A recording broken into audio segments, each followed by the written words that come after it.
امام الانبیاء عرشیوں کے نبی، فرشیوں کے نبی، چاند کے نبی، سورج کے نبی، ستاروں کے نبی، ذرات کے نبی، پتھروں کے نبی، درختوں کے نبی، مچھلیوں کے نبی، 18,000 مخلوقات کے نبی، جنات کے نبی، فرشتوں کے نبی، رب کائنات کی قسم نبیوں کے نبی۔ سبحان اللہ۔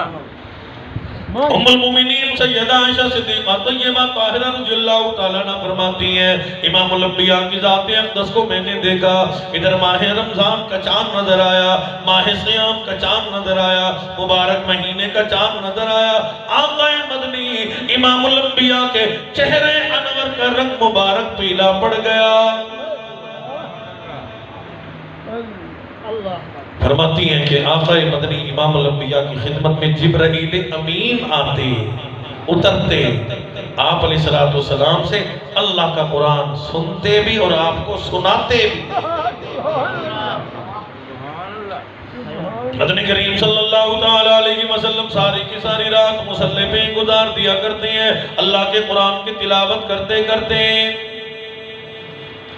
اسی کو کفتر مرحوم کہتا ہے کہ کٹن راتاں مصلی تے،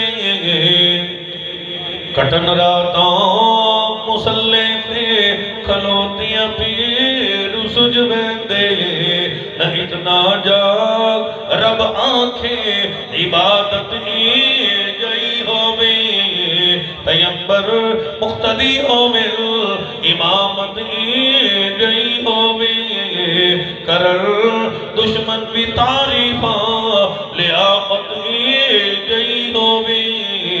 امام الانبیاء محبوب کبریاء جناب محمد رسول اللہ صلی اللہ تعالیٰ علیہ وسلم ساری کی ساری رات مصلی پہ کھڑے ہو کے اللہ کی بارگاہ میں قرآن کی تلاوت کرتے ہوئے گزار دیا کرتے ہیں۔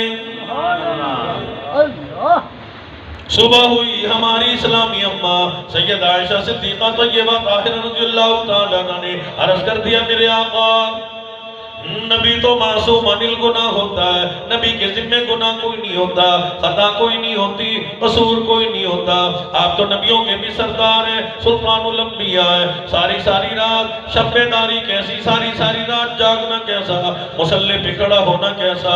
میرے آقا نے فرما دیا عائشہ صدیقہ افلا اکون عبدا شکورا، رب العالمین نے میں محمد رسول اللہ کو شان نبوت عطا فرما دی، نبیوں کا سردار بنا دیا، خاتم النبیین بنا دیا، صاحب قرآن بنا دیا، کیا میں اپنے اللہ کا شکر ادا نہ کروں؟ مسلمانوں ہم بھی تو کبھی اللہ کا شکر ادا کریں۔ ہر سال رمضان آتا ہے چلا جاتا ہے، ہم سمجھتے ہیں چلو آئے گا اگلے سال روزے رکھیں گے، ابھی سے کچھ لوگ ارادہ کرتے ہیں چلو جی بیماری کا بہانہ کرنا چاہیے ہے، کیونکہ مرض جو ہے کھڑا ہے قرآن میں، مریض سارے بندوں کو اور ساری باتیں یاد نہیں رہتی، لیکن لگتی ہے کہ مریضن والی بات آج کھڑی ہے، یاد رکھو روزہ رکھنے سے بندہ مرتا نہیں، فوت نہیں ہوتا، بلکہ روزہ رکھنے سے اللہ پاک بیماریوں کو دور فرما دیتا ہے۔ لوگ کہتے ہیں جی شوگر میں کافی زیادہ ہو گیا جی، میرا بی پی ہائی لو، یہ بی پی ہائی لو میدے کی زیادہ کھانے سے ہوتا ہے، جب میدہ خالی ہوگا کہ انشاءاللہ بی پی نارمل ہو جائے گا، شوگر بھی نارمل ہو جائے گا۔ بلکہ آپ میڈیکل پڑھ کے دیکھیں، ڈاکٹر حضرات سائنسدانوں نے لکھا ہے کہ کینسر تک کے مریض، اگر کینسر کا مریض روزہ رکھنا شروع کرتے ہیں اللہ پاک روزے کی برکت سے صحت و تندرستی عطا فرماتے ہیں۔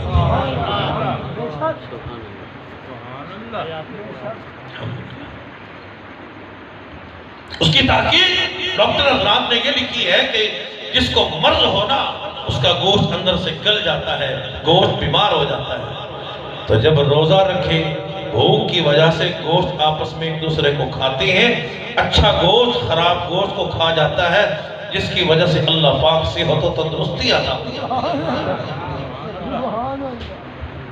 سائنسدان اور جتنے بھی غیر مسلم لوگ ہیں یہ 11 مہینے کھانا کھاتے ہیں، 1 مہینے فاقہ مستی میں رہتے ہیں، بھوک برداشت کرتے ہیں، لیکن اس کا ان کو ثواب نہیں ملتا، صرف طبیعت کو مرض کو دور کرنے کے لیے۔ لیکن مسلمانوں کیا شان ہے ماہ سیام کی، عظمتوں والے مہینے کی، برکتوں والے مہینے کی. فرمایا کہ آجا روزہ رکھنا تیرا کام ہے، تیرا سونا بھی عبادت میں لکھ دینا یہ رب العالمین کا کام ہے. روزے دار سویا رہتا ہے، رب العالمین کی بارگاہ میں فرشتے کھڑے ہوئے لکھ رہے ہیں کہ ہر سانس میں اتنے ذکر اللہ کہا، لا الہ الا اللہ کہا، محمد الرسول اللہ کہا، سبحان اللہ کہا، الحمدللہ کہا. روزے دار کا سانس لینا بھی اجر و ثواب میں لکھا جاتا ہے. بات ہے مسلمانوں قدردانی کی، بات ہے عظمت کی، بات ہے بلندی کی، بات ہے اللہ کی بارگاہ میں سوال کرنے کی.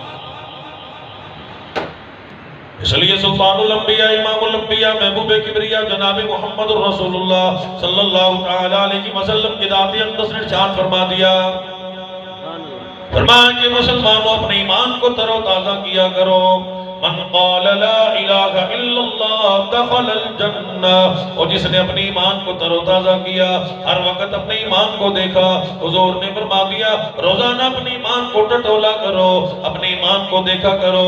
روزانہ بینک بیلنس چیک کرتے ہو، اپنے نیٹ کا پیکج چیک کرتے ہو، سم کا پیکج چیک کرتے ہو، ایمان کا پیکج بھی چیک کیا کرو. جھوٹ بولنے سے ایمان چلا جاتا ہے، گالی گلوچ کرنے سے ایمان چلا جاتا ہے، روزہ چھوڑنے سے ایمان چلا جاتا ہے، نماز قضا کرنے سے ایمان چلا جاتا ہے، ماں باپ کی نافرمانی کرنے سے ایمان چلا جاتا ہے، مسجد کی بے ادبی کرنے سے ایمان چلا جاتا ہے، قرآن کی بے ادبی کرنے سے ایمان چلا جاتا ہے. فرمایا کہ روزانہ دیکھا کرو پلے ایمان کی رکھی ہے کہ نہیں. صحابہ نے عرض کر دیا میرے آقا کیسے دیکھا کریں؟ امام الانبیاء کی ذات اقدس نے ارشاد فرما دیا روزانہ ورد کیا کرو، روزانہ پڑھا کرو لا الہ الا اللہ محمد الرسول اللہ.